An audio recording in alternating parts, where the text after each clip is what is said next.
प्रश्न है वो ये है कि कितनी बार युद्ध का मैदान छोड़ करके कर्ण भागा था और कितनी बार कर्ण को हार का यानी कि पराजय का सामना करना पड़ा था। साथियों, ये कोई बहुत बड़ा विषय नहीं है जिस पर कि विचार विमर्श किया जाए, क्योंकि जय पराजय तो युद्ध का एक भाग है। परंतु फिर भी एक पात्र ऐसा था महाभारत के अंदर जिसने जीवन में इतनी पराजय देखी, जो इतनी बार युद्ध का मैदान छोड़कर भागा कि जिसकी गणना करना भी बहुत कठिन है। और आश्चर्यजनक बात तो ये है कि इतनी बार परास्त होने के बाद में, यानी कि हारने के बाद भी लोगों में उसके प्रति जो इतनी सहानुभूति है, उस पात्र पर गाने बनाए जा रहे हैं, फिल्में बनाई जा रही हैं, क्योंकि कलयुग के कुछ धूर्त लोगों ने, कुछ मूर्ख लोगों ने अपनी ही कोरी कल्पनाओं में उस पात्र को भगवान बना दिया। उस पात्र का नाम है कर्ण। कर्ण बड़ी आश्चर्य की बात है कि ऐसा व्यक्ति जो युद्ध में भागने के अलावा कुछ जानता ही नहीं था, उस व्यक्ति को लोग महाभारत का सर्वश्रेष्ठ योद्धा बता रहे हैं। खैर, घोर कलयुग है, कोई समस्या नहीं है, प्रभाव तो दिखाएगा ही अपना। और लेकिन हम इन चीज़ों को छोड़ करके अपने विषय पर आते हैं कि आज हम आपको आज की इस वीडियो के अंदर कर्ण की सच्चाई से रूबरू करवाएंगे कि कर्ण अपने जीवन में कितनी बार हारा और किससे हारा, उसको किसने हराया।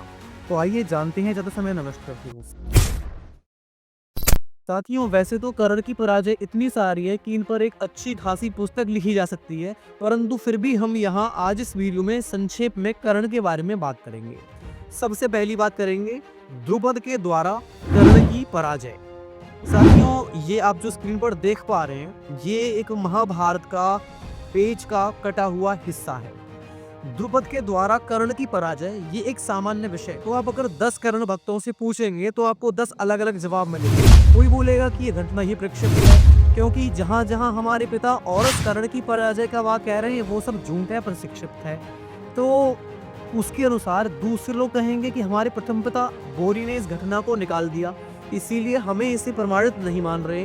तो लोग तीसरे कहेंगे कि यहाँ जो कर्ण का वर्णन आया है वह दुर्योधन का भाई कर्ण है, न कि सूत पुत्र भगोड़ा कर्ण है। तो साथियों, यहाँ पर अगर आप 10 कर्ण भक्तों से पूछोगे तो आपको 10 प्रकार के अलग अलग जवाब मिलने वाले हैं।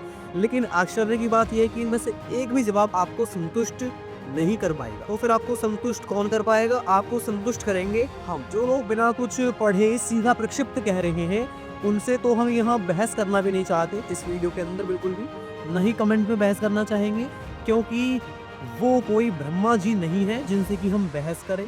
और उन्होंने जो कह दिया वो हो गया। तो बार रही इसी को बाप मानने वालों की, तो उस पुस्तक को हम पहले ही अप्रमाणिक सिद्ध कर चुके हैं और अब तक उसका खंडन किसी ने भी नहीं किया है। अब उस पुस्तक के आधार पर इस घटना को प्रक्षिप्त कहना भी दृष्टि से अनुकूल नहीं है, क्योंकि ये घटना तो नीलकंठ पाठ में मिलती है। आप अपनी स्क्रीन पर इस कटिंग को देख सकते हैं। तो अब जो मूर्ख इस भगोड़े कर्ण को दुर्योधन का भाई बता रहे हैं, तो उनसे मेरा प्रश्न है कि अरे मूर्खों, दुर्योधन के साथ में उस कर्ण का नाम कब से जोड़ा जाने लग गया? मतलब जहां जहां पर कर्ण की धोती खुलती है वहीं पर आप उसको कोई दूसरा कर्ण पैदा हो जाता है तुम्हारे लिए। तो यहाँ पर ये बात पूर्ण रूप से अप्रमाणिक सिद्ध होती है। अब बात कर लेते हैं कर्ण को दूसरी बार हार का सामना कब करना पड़ा। द्रौपदी के स्वयंवर में अर्जुन के द्वारा कर्ण की पराजय। अब इस बात से तो कर्ण के भक्त मना नहीं कर पाएंगे कि द्रौपदी के स्वयंवर में अर्जुन के द्वारा कर्ण की हार नहीं हुई। मैं आपको स्क्रीन पर एक कटिंग दिखा रहा हूँ, मैं आपको प्रमाण साथ साथ में देता जा रहा हूँ साथियों, ताकि इनको भी और आप लोगों को भी साथ साथ में मालूम पड़ता जाए कि आखिर कर्ण की सच्चाई है क्या। तो आप इसके अंदर देख सकते हैं, लिखा हुआ है, पायन जी कहते हैं कि जन्मेजय अर्जुन की यह बात सुनकर के महारथी कर्ण ब्रह्मतेज को अजय मानता हुआ उस समय युद्ध को छोड़ करके पीछे हट गया। आप यहाँ पर पढ़ सकते हो। तो भगोड़े भक्त यहाँ पर ऐसे ऐसे तर्क देने के लिए आ जाते हैं मेरे पास में कि जिससे सुनने के बाद में हंसी के अलावा कुछ आता ही नहीं है साथियों। तो जैसे जो सबसे ज्यादा हास्य पर तर्क देते हैं, तो उनमें से एक मैं आपको बता देता हूँ कि इस प्रकरण के अंदर कर्ण के लिए पराजित यानी कि डिफीट इस शब्द का कहीं पर भी कोई वर्णन नहीं आया है। परंतु जिन प्रकरणों में स्पष्ट रूप से लिखा हुआ है कि कर्ण पराजित हुआ, उन सभी को ये प्रक्षिप्त मानते हैं। अब स्वयं देखिए कि दोगला कौन हुआ।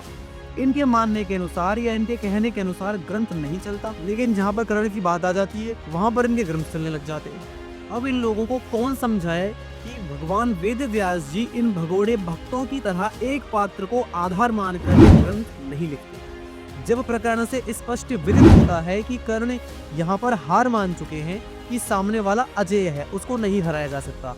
ब्रह्म के तेज से वो अजेय है, उसे जीता नहीं जा सकता। ये सोच करके वो निवृत्त हो जाते हैं। तो बताइए कि यहाँ पर कर्ण की पराजय हुई या नहीं हुई।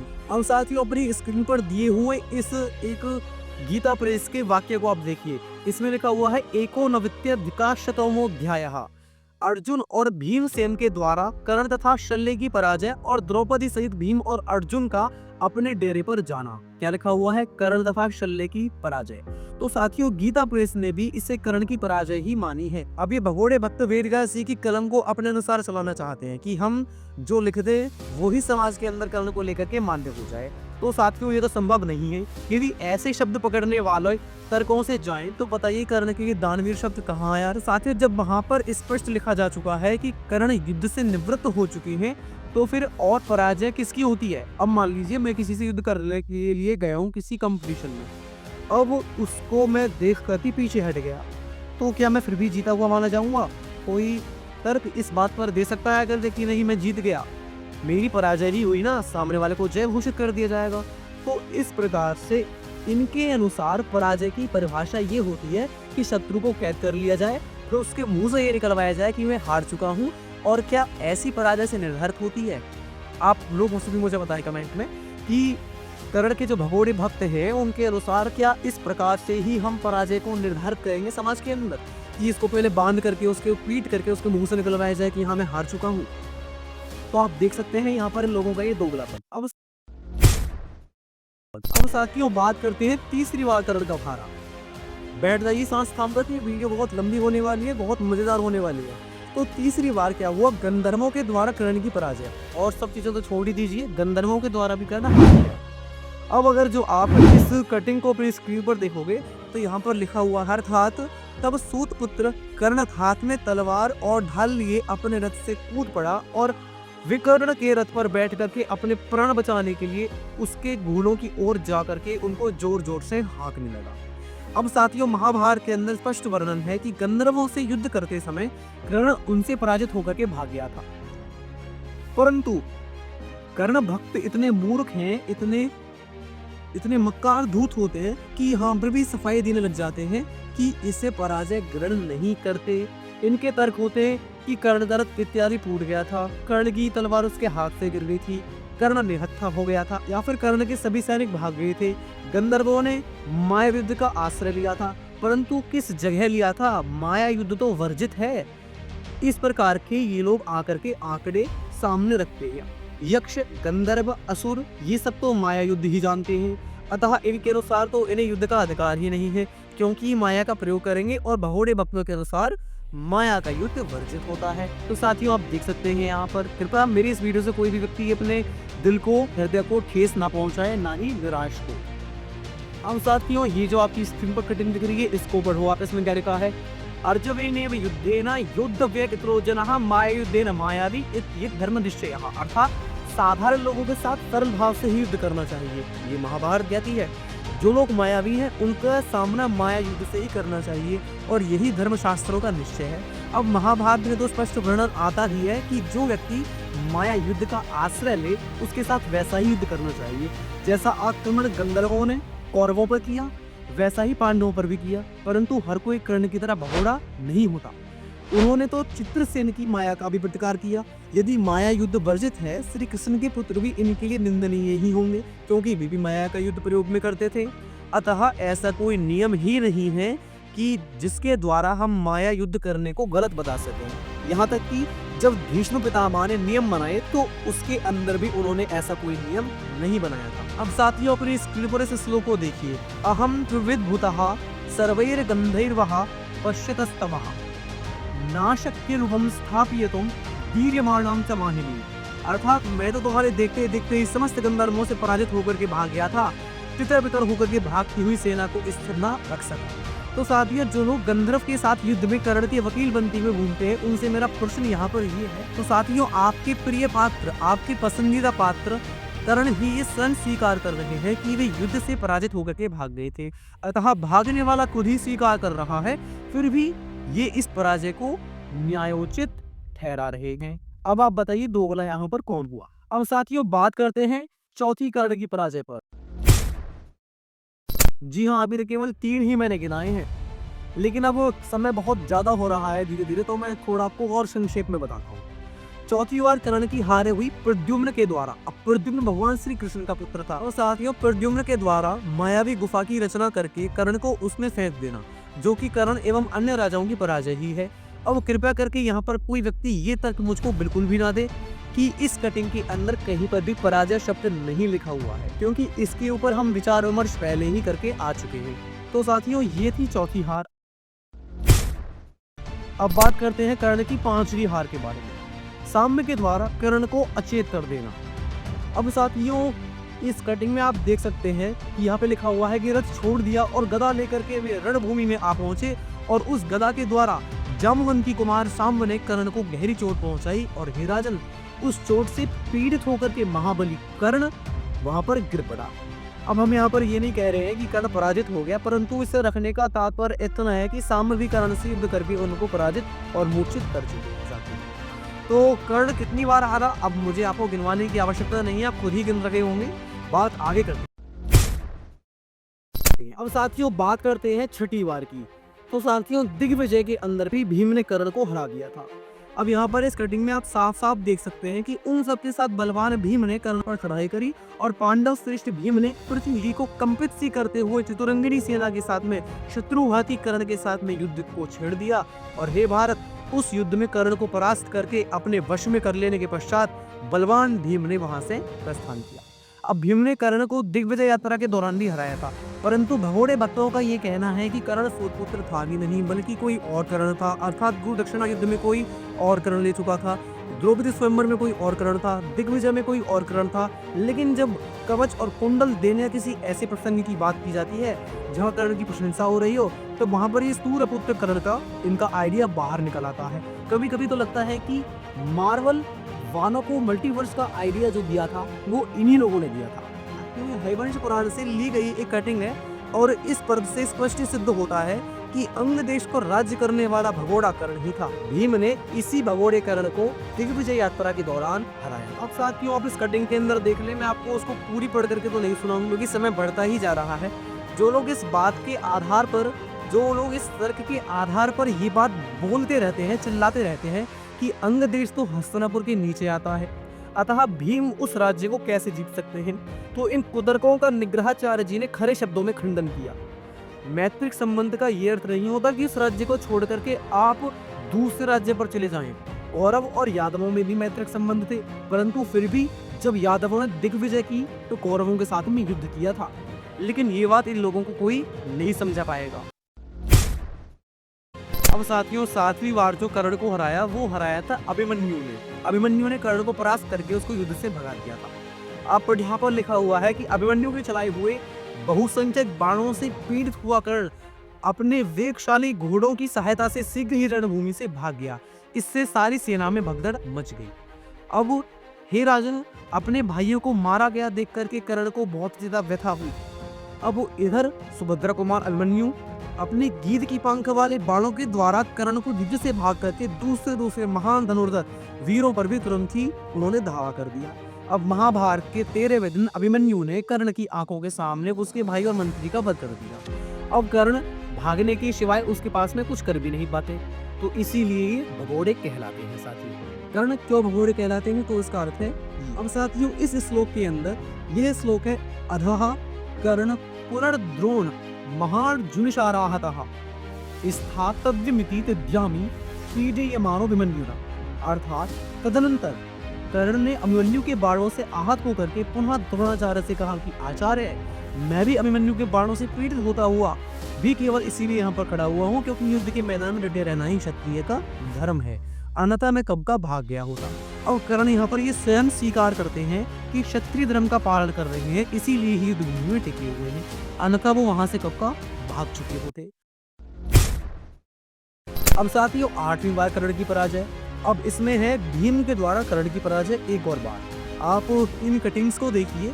युद्ध के 14वें दिन भी भीम के हाथों कर्ण की पहली पराजय। हालांकि यहाँ कर्ण कठोरता पूर्वक आक्रमण नहीं कर रहे थे भीम पर, क्योंकि वो जस्ट बहुत ही सिंपल कर रहे हैं, तो लेकिन यहाँ पर भी कर्ण की हार होती है। लेकिन आप इन कटिंग्स के अंदर पढ़ सकते हैं कि महाराज भीम के बाणों से आहत होकर के कर्ण विह्वल हो उठा और महान भय के कारण युद्ध छोड़ करके शीघ्रगामी घोड़ों की सहायता से वहां से भाग निकला। तो साथियों 14वें दिन भी कर्ण के द्वारा तृतीय बार इस कर्ण की पराजय हुई भीम के द्वारा। अब साथियों बात करते हैं 9वीं बार कर्ण की पराजय कब हुई। इतना ही नहीं है, आप इस कटकी के अंदर पढ़ें कि इतना ही नहीं, आपके पुत्र को देखते देखते उन्होंने कर्ण को बाणों से ढक दिया और वो घोड़े और सारथी के मारे जाने पर सम्राकर्ण में बाणों से ढका हुआ कर्ण बार बार जाल से मोहित हो ये भी नहीं सोच सका कि अब उसको क्या करना चाहिए। यहाँ लिखा हुआ है तम यथा प्रथम दृष्ट्वा तथा मारुपेतम तदा अश्वत्थामा महाराजा भूयोर्जुनो, अर्थात महाराज कर्ण को इस प्रकार रथहीन हुआ देख करके अश्वत्थामा ने जब उसे रथ पर बैठा लिया और वह पुनः अर्जुन के साथ में युद्ध करने लगा। तो साथियों 14वें दिन अर्जुन द्वारा कर्ण को रथहीन करना और अश्वत्थामा द्वारा कर्ण के प्राणों की रक्षा करना, ये भी कर्ण की पराजय का संकेत देता है। अब साथियों बात करते हैं 10वीं बार कर्ण का हारा। सात्विक के द्वारा कर्ण की पराजय हुई 10वीं बार महाभारत के अंदर। बात करते हैं प्रमाणों के साथ में, देखिए क्या लिखा हुआ है। हे राजन, अपने मन को वश में करने वाले सत्य की रथहीन हुए कर्ण को तथा दुशासन आदि आपके वीर पुत्रों को भी उस समय इसीलिए नहीं मारा कि वे भीमसेन और अर्जुन की पहले से ही की हुई प्रतिज्ञा की रक्षा कर रहे थे। अब भगोड़े भक्त यहाँ पर भी कुछ न कुछ तर्क देने के लिए आ जाते हैं, जैसे कि सात्विक के पास में दिव्य रथ था इसीलिए क्योंकि उनको लिपापोती करनी होती है। तो साथ ही यहाँ पर कर्ण के दोगले भक्त आकर के अपना अपना ज्ञान और तर्क रख देते हैं। तो साथ ही 19वीं बात कर लेते हैं हम 11वीं बार कर्ण कैसे हारा। अर्जुन के द्वारा कर्ण की दोबारा से एक और बार पराजय के अंदर आप पढ़ सकते हैं कि अर्जुन के द्वारा बाण समूह से पीड़ित और व्याप्त होकर के वह कांटों से भरे हुए सारहा के समान जान पड़ता था। अपने प्राण बचाने के लिए कर्ण कृपाचार्य के रथ पर जाकर के बैठ गया। अब साथियों राधेयं निर्जितं दृष्ट्वा तावका भरतवर्षभः धनंजयार शरेंद्रन्ना प्रादवंता दिशो दशः। भरत श्रेष्ठ को बोल रहे हैं कि राधा पुत्र कर्ण को पराजित हुआ देख करके आपके सैनिक अर्जुन के बाणों से पीड़ित होकर के दशो दिशाओं के अंदर भाग चले। ये हुई कर्ण की 11वीं बार पराजय। 12वीं बार की बात करें तो कर्ण यहाँ पर घटोत्कच से भी हार गया। किस किस से नहीं हारा कर्ण, उसकी तो हम बात क्या ही करें, सबसे ही हार चुका है। 12वीं बार घटोत्कच से भी हार गए। हम साथियों इस कटिंग के अंदर आप पढ़ो कि उस अत्यंत भयंकर और उग्र संग्राम को देख करके समस्त नरेश, आपके पुत्र और कर्ण ये सभी पीड़ित होकर के संपूर्ण दिशाओं के अंदर भाग गए। अब साथियों भाग गए तो मतलब युद्ध जीत गए क्या? नहीं। जहां पर अर्जुन विवाद कवच और पोलोन दैत्यों को उनके घर जाकर के मार करके आए थे, वही दूसरी ओर सूतपुत्र घटोत्कच की राक्षसी सेना को देख करके ही भाग गए। तो साथियों यहाँ पर मैं एक और बार कर्ण की वीरता को प्रणाम करता हूँ। और अब बात करते हैं अगली बार किससे हारे। आ जाता है युद्ध का 17वां दिन। इसके अंदर क्या लिखा हुआ है कि ततो मद्रादिपो दृष्ट्वा विसंयम सूत नंदनम अपोवाहारथेना जो कर्णामा वशोविनम, अर्थात तदनंतर मद्राज शल्य संग्राम में शोभा पाने वाले सूतपुत्र कर्ण को अचेत हुआ देख करके रथ के द्वारा युद्ध स्थल के द्वारा दूर हटा करके ले गए। तथा पराजिते कर्णं धातराष्ट्रीय महाचमू व्याद्रव्य भीमसेनो यथेन्द्रो जानमानपुरा, अर्थात कर्ण के पराजित हो जाने पर भीमसेन दुर्योधन की विशाल सेना को पुनः खदेड़ने लगे, ठीक वैसे ही जैसे कि पूर्व काल में इंद्र ने दानवों को मार करके भगाया था। तो साथियों भीम तो कर्ण की जीभ काटने वाले थे, परंतु शल्य के अनुरोध करने पर उन्होंने ऐसा कुछ भी नहीं किया। और जानकारी के लिए बता दूं आप लोगों को कि इस भगोड़े के पास में विजय धनुष भी था, अर्थात विजय धनुष धारण करने के बावजूद भीम ने कर्ण को हरा दिया था, लेकिन ये अपने उसका विजय धनुष था उसका प्रयोग ही नहीं कर पाए थे। बात करते हैं 14वीं बार हारने की। महाराज युधिष्ठिर ने भी कर्ण को मूर्छित कर दिया था, अर्थात बेहोश कर दिया था। यहाँ पे पढ़ो आप क्या लिखा हुआ है। सतु तेर प्रहारेण पीड़िता प्रमुमो भयई, उस प्रहार से पीड़ित होकर के महाबाहु कर्ण धनुष छोड़ करके रथ पर ही बेहोश हो गया। उसका सारा शरीर शिथिल सा हो गया था। वह शल्य के सामने ही अचेत होकर के ऐसे गिर पड़ा मानो उसके प्राण निकल गए हों। अब राजा युधिष्ठिर ने अर्जुन की हित की इच्छा से कर्ण पर पुनः प्रहार नहीं किया। तो साथियों आप यहाँ पर क्या कहना चाहोगे? क्या कर्ण जीत गए? जी हाँ बिल्कुल कर्ण जीत गए, लेकिन उनके दोगले भक्तों के लिए। बात करते हैं अगली बार। अब साथियों आता है युद्ध का विराट दिन। अब विराट युद्ध के अंदर कर्ण की जो हार होती है उसकी भी चर्चा कर लेते हैं। यहाँ पर लिखा हुआ है कि अर्जुन के छोड़े हुए बाणों की चोट को खा करके, जो बाण अर्जुन ने छोड़े थे उनकी चोट को खा करके अर्जुन सूर्यपुत्र कर तिल मिला उठा और एक हाथी से पराजित हुए दूसरे वेगशाली हाथी की भांति पांडु नंदन और अर्जुन के बाणों से संदिग्ध होकर के युद्ध का मुहाना छोड़ करके वहां से भाग गया। प्रथम पराजय उसकी कब होती है? कर्ण को उस चोट से बहुत भारी दर्द हुआ और वह युद्ध भूमि को छोड़ करके उत्तर दिशा की तरफ भागा और ये देख करके अर्जुन और उत्तर दोनों महारथी जोर जोर से सिंहनाद करते हैं कर्ण की 16वीं पराजय और द्वितीय पराजय के बारे में। यानी कि 16वीं बार पराजय जो हम पार्ट से बता रहे हैं और दूसरी बार पराजय 15वें पार्ट का दूसरा हिस्सा, ये इनकी अंतिम पराजय है साथियों। तो इसमें क्या लिखा हुआ है? ऊपर ये पूरी सैन्य नामस्य शत्रुदंजसा शिरः कर्णस्य सोत्सेनमिषुः सोऽप्यहरद द्रुतम्, अर्थात उस बाण ने सारी सेना के ऊपर जाकर के अर्जुन की शत्रुभूत कर्ण के शरीर सहित मस्तक को वेगपूर्वक अनायास ही काट डाला था। साथियों ये कर्ण की अंतिम पराजय। साथियों मैंने आपको कर्ण की 16 पराजय गिनवाई, तो आप सब ने देखा होगा कि कर्ण कितने ही अवसरों पर भागा है और संभवतः ये ऐसा पहला युद्ध होगा जो युद्ध छोड़ करके इतनी बार भागा आज तक के इतिहास के अंदर। और पराजय की पूछी मत बिल्कुल भी मुझसे, मैं नहीं बहुत ज्यादा बोलना चाहता इस वीडियो के अंदर। छोटे बड़े राक्षस गंधर्व इन सब ने कर्ण को हराया है हमेशा, और स्पष्ट भाषा में कहें तो कर्ण उस युग का उसेर बोल्ट था एक तरीके से। और बड़ी आश्चर्य की बात है कि एक ऐसा योद्धा जिसने युद्ध में भागने के अलावा कुछ और किया ही नहीं, उसकी तुलना एक ऐसे योद्धा से होती है जिसने पराजय का कभी मुख ही नहीं देखा, अर्थात अर्जुन से, जो कभी रण क्षेत्र से नहीं भागा, अर्थात महारथी अर्जुन के साथ। अब निर्णय आपका है कि आपको इस गोरी की तरह काय बनना है या फिर अर्जुन की तरह शांति की। अगर मेरी इस वीडियो से किसी भी कर्ण भक्त के हृदय को ठेस पहुंची हो तो मैं अपनी तरफ से उनसे क्षमा चाहता हूं, क्योंकि मैंने आपको प्रमाणों के साथ में दिखाया है।